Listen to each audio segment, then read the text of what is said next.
Hey everybody, so for today's scary story, I'm going to talk about the Russian sleep experiment. In the late 1940s, some Russian researchers kept 5 people awake for a total of 15 days using some experimental gas. They were kept in a sealed environment to keep track of their oxygen intake so that the gas wouldn't kill them. This was before closed-circuit cameras, so the only things that they had to even monitor them were microphones and just, 5-inch thick glass to look through. The chamber was well stocked with books, cots, but no bedding, had running water, a toilet, and plenty of food for 5 people to live off of for at least a month. The test subjects were political prisoners deemed enemies of the state from World War II. They were promised freedom if they submitted to the test and did not sleep for 30 days. For the first 5 days, there were no complaints. Everything went fine. All of their activities were monitored, and it seemed that when they would all communicate with each other, the conversations started to get darker and they started talking about more traumatic incidents that have occurred in their life. After the 5th day, they started to complain about circumstances and events that happened in their life that led them up to this point to where they are now. And they started to show some severe signs of extreme paranoia.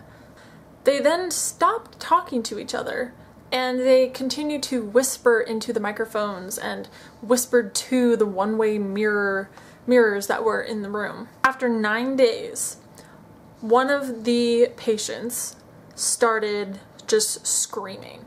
And he screamed and ran around the chamber for about 3 hours. But by 3 hours, his screams just turned to squeaks because he basically lost his voice.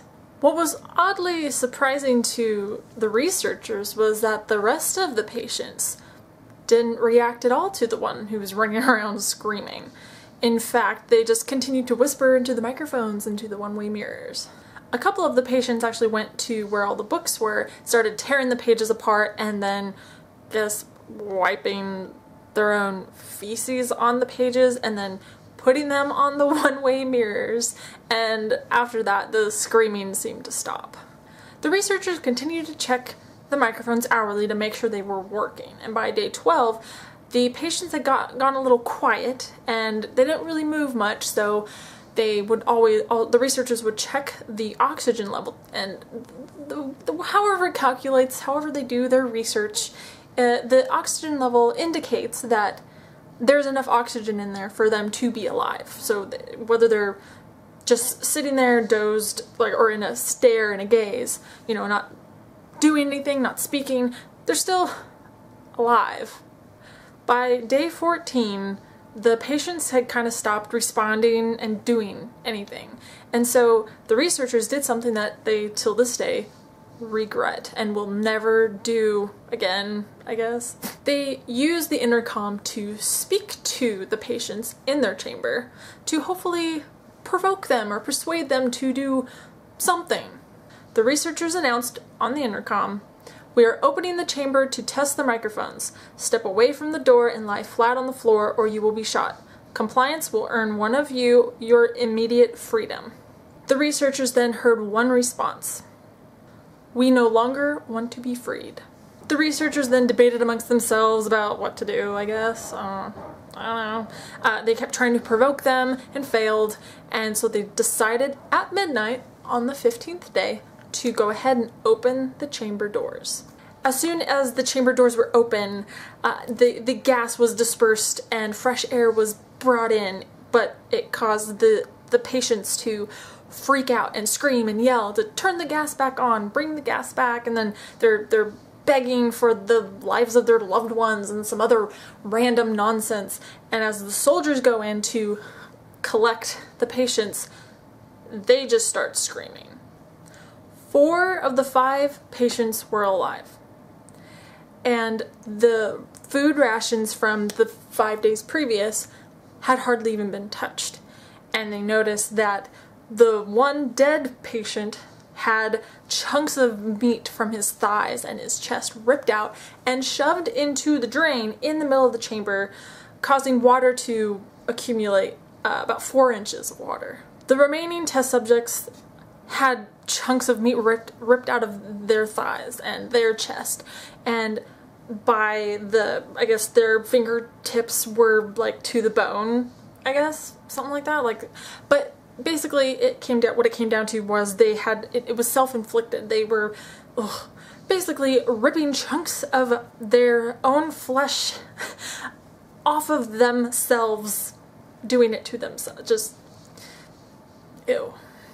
All of the patients put up quite a fight. They did not want to leave the chamber, and one of the soldiers that went to retrieve one of the patients died because he had like his throat ripped out, and one of the patients' spleen ruptured and he bled out and died immediately. And then they tried to sedate one, but he wouldn't, like, it didn't work, so they had to do like 10 times the dose of whatever sedation chemical that they used. The 2 test subjects that survived continued to beg for the gas. They continued to beg for the lives of their loved ones and to have the gas because they were terrified basically to fall asleep. One of the patients they discovered was actually had built an immunity to the sedative, so they had to have like a 200-pound soldier hold him down. And then the other guy, the other patient, was the one who was the first one who like ran around screaming. He basically just destroyed his vocal cords, so he couldn't beg for more gas and he couldn't object to surgery. All he kept doing was just shaking his head back and forth violently, and he was trying to say something. He was trying to talk, so one of the soldiers or doctors or whoever was there gave him like a piece of paper to write something down, and all he wrote down was, "Keep cutting."